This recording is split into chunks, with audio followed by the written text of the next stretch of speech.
aquele trâmite, só para a gente compreender, o trâmite de você ser fichado no sistema prisional, isso já ocorreu, já e foi aconteceu. dentro do centro de detenção. Então, toda essa burocracia de centro de detenção já ocorreu, mas agora começa a burocracia da justiça. Já, até porque esse fichamento, ele precisa acontecer logo após a prisão e logo antes do detento passar, por exemplo, a sua primeira noite preso, que foi o que aconteceu no sábado, né? De sábado para domingo, depois de domingo para segunda. É feito todo um trâmite, pertences pessoais são retirados, existe todo um rito que é feito, isso acontece logo antes do detento ficar mesmo detido na prisão, nesse caso, esse presídio metropolitano do Brooklyn. Agora, o que chama a atenção, Elisa, é justamente se usar o helicóptero para um trajeto tão curto, tão pequeno.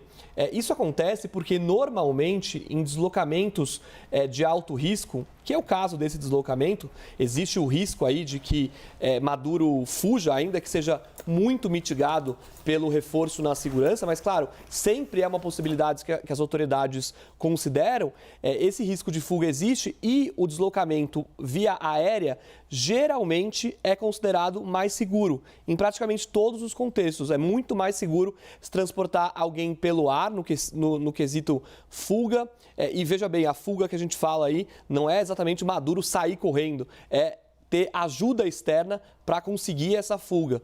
E é exatamente por isso que se escolhe a via aérea, porque é normalmente o método mais seguro para transporte de autoridades e também de detentos de alto perfil, como é o caso de Nicolás Maduro e Cília Flores. Por isso, então, o uso do helicóptero num caminho tão curto. Agora, o que a gente espera, né, Elisa? A audiência só deve acontecer daqui a algumas horas lá nos Estados Unidos. Não deve acontecer agora, pelo que estava programado, pelo que a gente sabe que está programado nesse dia de hoje lá na segunda-feira.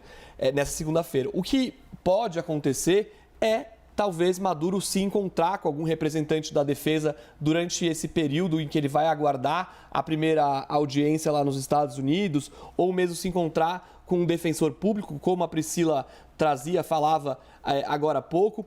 Existe uma questão também, e isso a gente vai descobrir mais para frente, que é a questão se vai precisar de intérpretes. Porque toda vez que tem um preso nos Estados Unidos cujo primeiro idioma não é o inglês, é obrigatório o uso de intérpretes na sala do tribunal. Não dá para saber exatamente qual é o nível de inglês do Nicolás Maduro ou o nível de inglês da Cília Flores, mas se houver qualquer dúvida, Elisa, sobre se eles estão em plena capacidade de entender tudo aquilo que está sendo passado para eles na sala do tribunal, a Justiça obrigatoriamente designa intérpretes, no caso espanhol para inglês, e aí esses intérpretes vão ajudar os dois a entender mesmo o que está se passando. É algo padrão. A gente já viu algumas vezes acontecer nos Estados Unidos, inclusive até em audiências de pessoas, de imigrantes que foram presos nos Estados Unidos por estarem ilegalmente no país e que passaram por algum tipo de audiência, de processo legal, e aí houve a utilização de intérpretes, tradutores mesmo, para essas pessoas poderem entender o que está sendo passado, para que não haja nenhum questionamento sobre a legalidade daquele processo. Perfeito. E que não haja a vulnerabilidade de entendimento para que você tire um pouco do poder de defesa, dessa defesa de Nicolás Maduro, para que ele possa se expressar, se é que ele... A gente não sabe se ele vai falar alguma coisa hoje ou se é a defesa, e a gente não sabe nem qual vai ser a defesa, por enquanto. O que acontece nesse caso, nessa primeira audiência, que os americanos chamam de arraignment, que é a audiência de custódia, vamos dizer assim, o juiz pergunta ao preso se ele se declara culpado ou inocente. Ou guilty ou not guilty, né, como os americanos falam.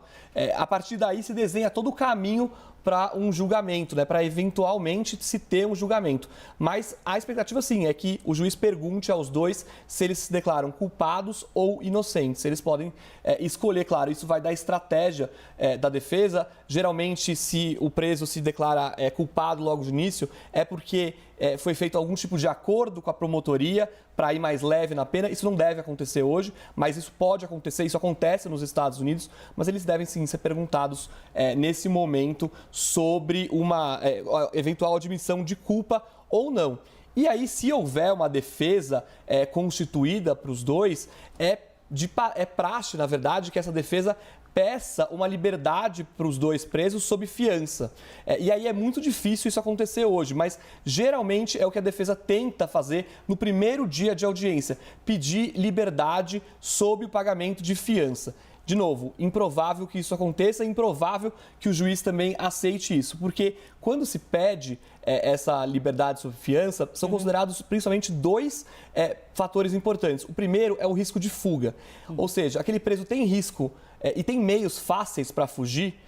No caso de Maduro, a resposta pode ser sim, porque ele pode ter uma estrutura ali quase que estatal em relação a helicópteros, aviões, carros, que pode auxiliar na fuga dele se ele estiver livre sob fiança.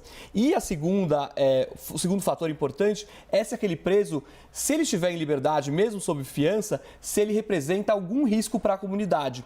A promotoria pode argumentar que sim, ele representa um risco para a comunidade porque ele está sendo acusado de narcoterrorismo e também por possuir armamentos. Ou seja, isso pode-se entender que é um risco para as pessoas e aí uma eventual liberdade sob fiança pode ser negada. A gente não sabe se isso vai ser pedido hoje na audiência, mas normalmente nessas primeiras audiências é o que a defesa tenta fazer. É como funciona mais ou menos em outros casos que a gente já acompanhou nos Estados Unidos.